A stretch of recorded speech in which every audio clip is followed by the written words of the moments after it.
It has been exactly 7 weeks since the first case of coronavirus was confirmed in our country.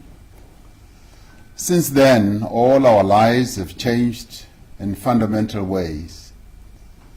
As a nation, we've been forced to take aggressive action against an invincible enemy that has threatened our lives and the lives of our loved ones. We have been forced to adapt to a new way of living in a short space of time. As we enter the 5th week of an unprecedented nationwide lockdown, and as we look to the future, we should remember why we are here. The novel coronavirus, which was identified in the Chinese city of Wuhan in December last year, has spread rapidly across the world.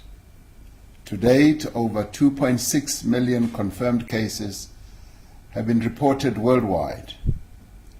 The actual number of people identified is likely to be far higher. The coronavirus cases, the disease known as Covid-19, a respiratory illness for which humans currently have no immunity and for which there is no cure. The coronavirus is passed from person to person in small droplets from the nose and mouth that can be transmitted by direct contact, on surfaces that we touch every day, or when an infected person coughs or sneezes when they are close to another person. Most infected people exhibit only mild symptoms. Some do not show any symptoms at all. Some do not even know they have this disease. But there are people who develop severe symptoms and require hospitalization. These are usually older people and those who suffer from underlying conditions such as heart disease, diabetes, chronic respiratory disease, and cancer. For some of these people, COVID-19 is fatal. They die. Across the world, more than 185,000 people have succumbed to the disease.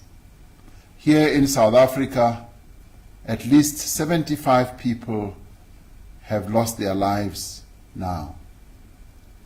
Because the coronavirus can spread so rapidly through a population, it can overwhelm even the best resourced health systems within a matter of weeks. This is what has occurred in many countries across the world. And it is precisely this that we as South Africa have gone to great lengths to prevent. Very few health systems across the world, if any, are prepared for a sudden and exponential increase in people requiring treatment for a severe respiratory illness. As a result, if the virus spreads too quickly, there are not enough hospital beds, intensive care units, ventilators, personal protection equipment, or medicines for everyone who needs them. To make matters worse, people who are suffering from other conditions or need emergency procedures are unable to get the care that they need. And in such circumstances, many lives that could have been saved are lost. I'm reiterating these basic facts, which by now are known to many of us, because they explain the actions we have taken to date and they inform the measures I am announcing this evening.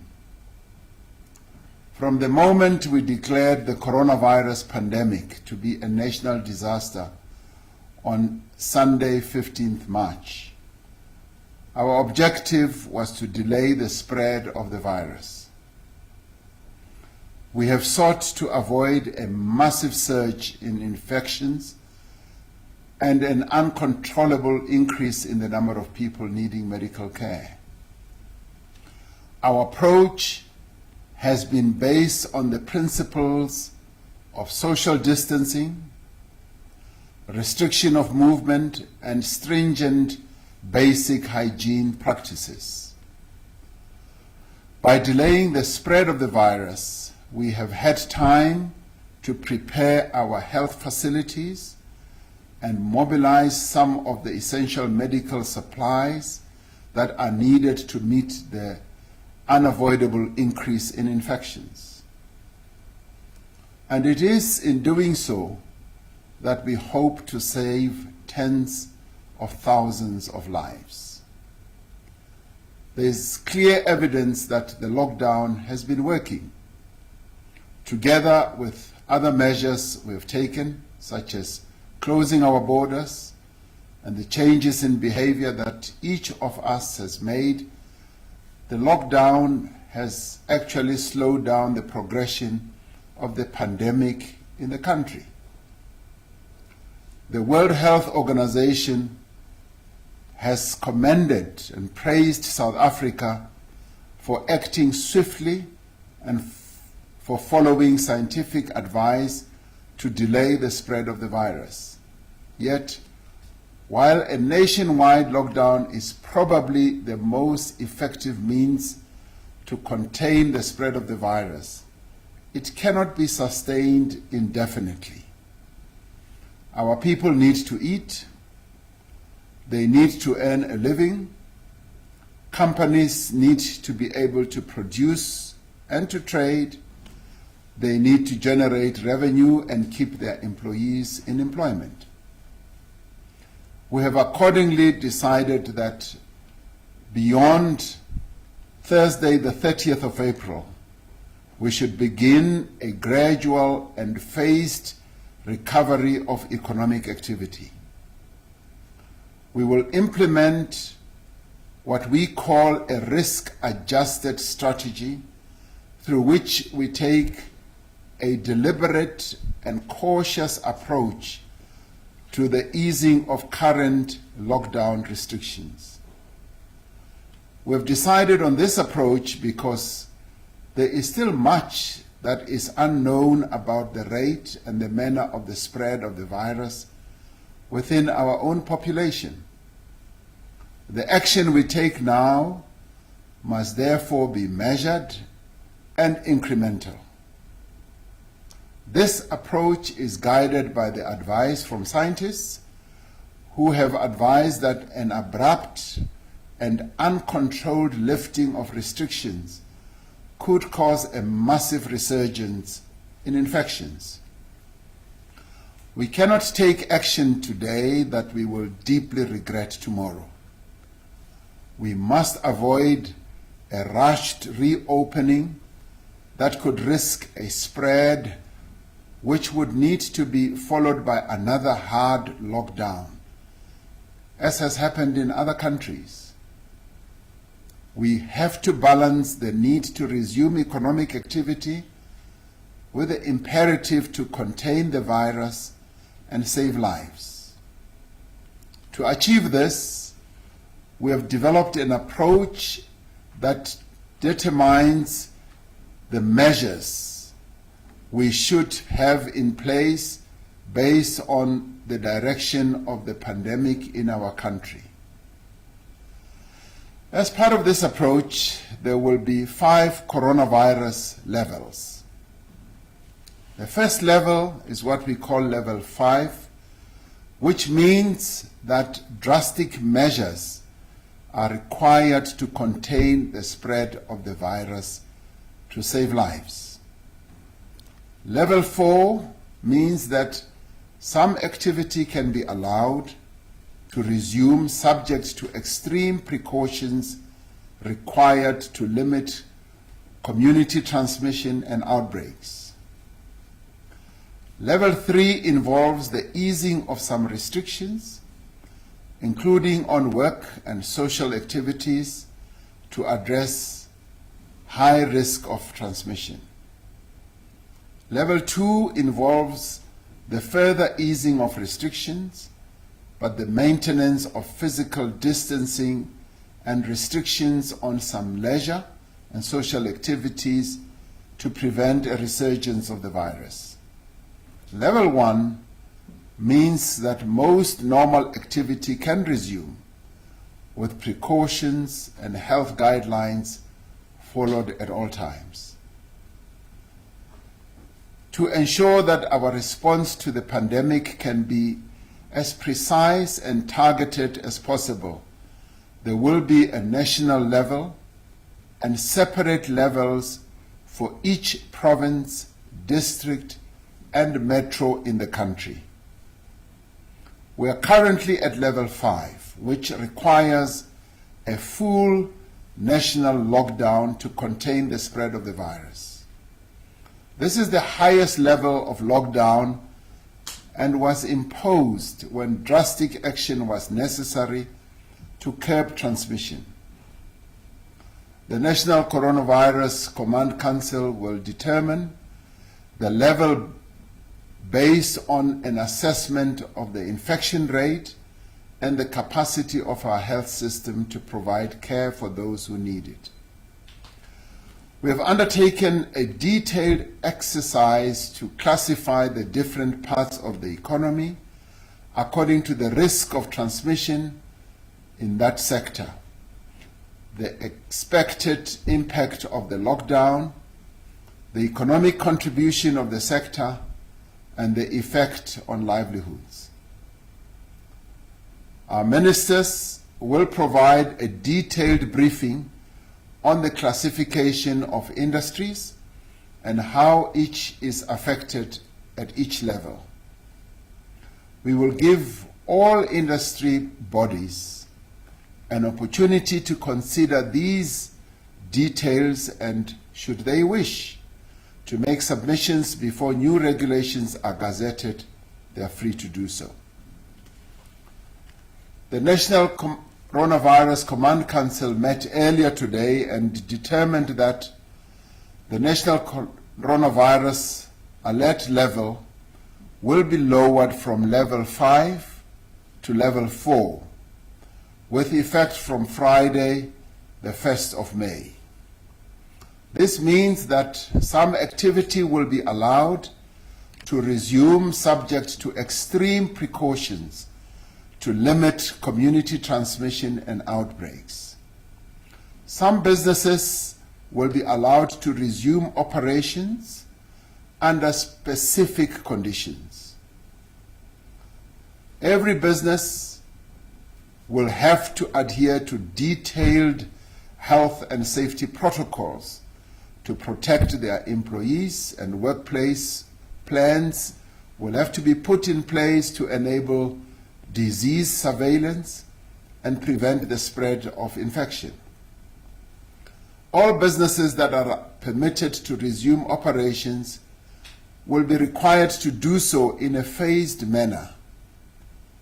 First, preparing the workplace for a return to operations, followed by the return of the workforce in batches of no more than 1/3 of their workforce.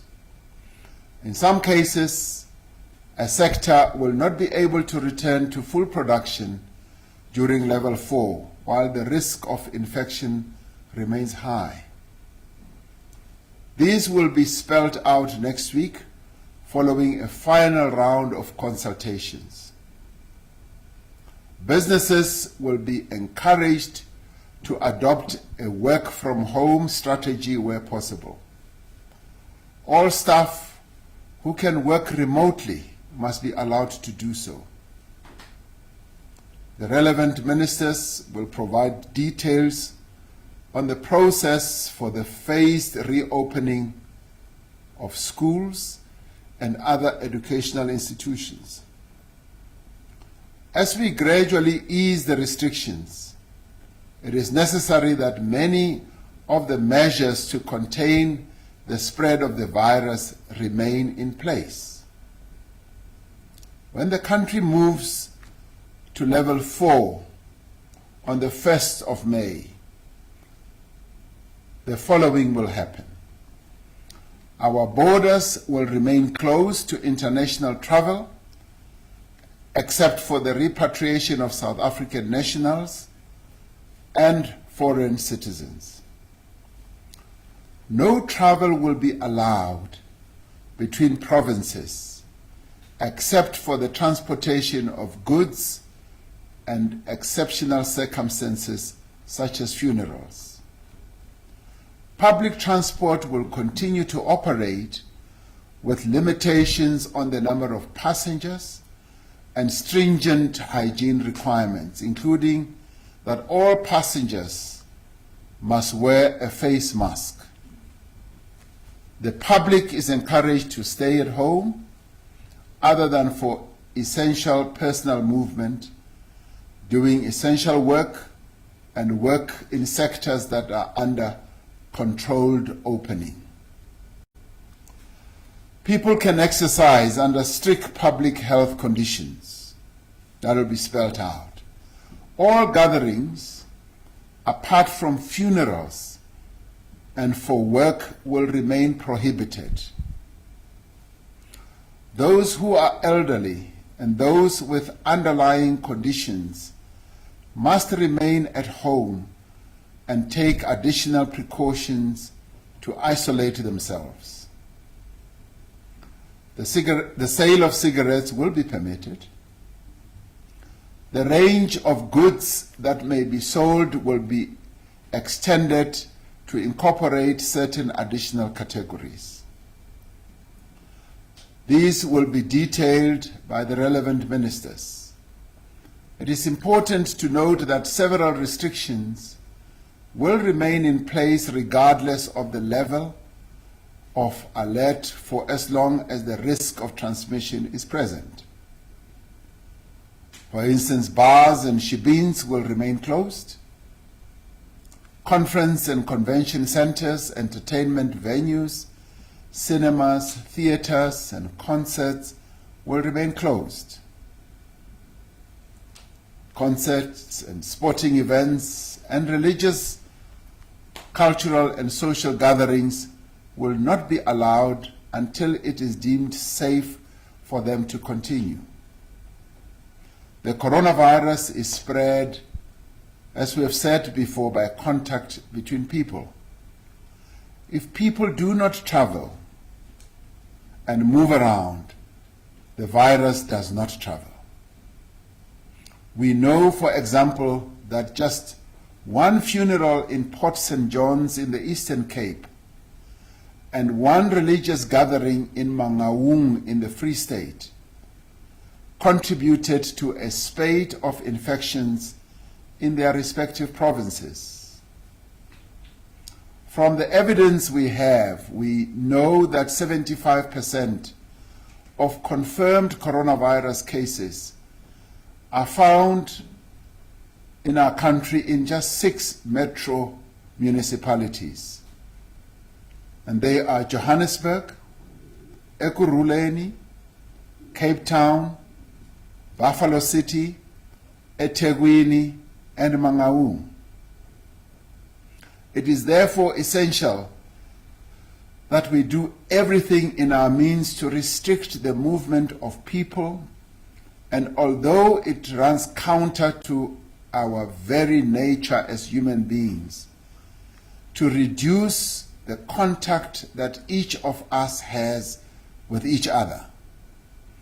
Ultimately, it is our own actions as individuals that will determine how quickly the virus spreads. If we all adhere to instructions and follow public health guidelines, we will keep the virus under control and will not need to reinstate the most drastic measures. We can prevent the spread of the coronavirus by doing a few simple things. As we have said in the past, washing our hands frequently with soap and water and the use of alcohol-based sanitizers. Keeping a distance of more than 1 meter between yourself and the next person, especially those who are coughing and sneezing. Try not to touch your mouth, your nose and eyes, because your hands may have touched the coronavirus on surfaces. I know this is difficult to do, but it is a precaution that we must try and practice. When you cough or sneeze, cover your mouth and nose with your bent elbow or a tissue and dispose of the tissue right away. As we begin the easing of lockdown restrictions from the beginning of May, we are calling on all South Africans to wear a face mask whenever you leave home. Our clothing and textile industry, including small businesses, are gearing up to produce these masks on a mass scale. The extraordinary measures that we have put in place to combat the coronavirus pandemic have been matched by the extraordinary contributions of many South Africans. We pay tribute to them, the nurses, the doctors, the scientists, and the community screening field workers who are leading our public health response. We are committed to ensuring that they have all the resources they need, including adequate personal protection equipment and other recognition to undertake the work that is being asked of them. As we slowly ease the lockdown restrictions, we are substantially and rapidly increasing our public health response. We have already seen a huge increase in community screening and testing that is going on throughout the country. Guided by advice from the World Health Organization and the Africa Center for Disease Control and Prevention, we have joined other African countries in placing mass screening and testing at the center of the next phase of our response. Earlier in the week, I announced an additional allocation of 20 billion rand to our health response to ensure that we have the beds, the medicine, the equipment, and personnel that are required when the country experiences the peak of infections. This evening, I also want to pay tribute to those who are providing essential services and goods, the truck, taxi, bus, and train drivers, the workers on our farms, in stores, at power stations, at water plants, at petrol stations, in the banks, in call centers, law enforcement officials, and security personnel. It is thanks to your efforts that we have been able to make such valuable progress in combating this pandemic. As part of expanding this effort, I have employed over 70,000 Defense Force personnel to assist with various parts of our coronavirus response. Until now, those Defense Force members that have been deployed have supported the South African Police Service in their responsibilities. They will continue to do so, but they will also be providing assistance in other essential areas, such as the provision of water supply, infrastructure, maintenance, and health services. This is a crucial moment in our struggle against the virus. It is a time for caution. It is also a time to act responsibly, but it is also a time for patience. There is no person who does not want to return to work and to normal life. There is no company that does not want to reopen its doors for normal economic activity. And there is no student who does not want to return to their classrooms and to their studies. Yet we are all called upon at some time in our lives to make great sacrifices for our own future and for the future of others. There are times when we must endure hardship and difficulty so that we can enjoy freedom and prosperity into the future. During the past 5 weeks, we have demonstrated to the entire world what a nation can achieve with courage, determination, and solidarity. We must not give up now. I'm asking you to stay strong and focused. I'm asking you to remain united. Let us continue staying at home. Let us continue staying safe. And thank you for all that you have done and continue to do. May God continue to bless South Africa and continue to protect her people. I thank you.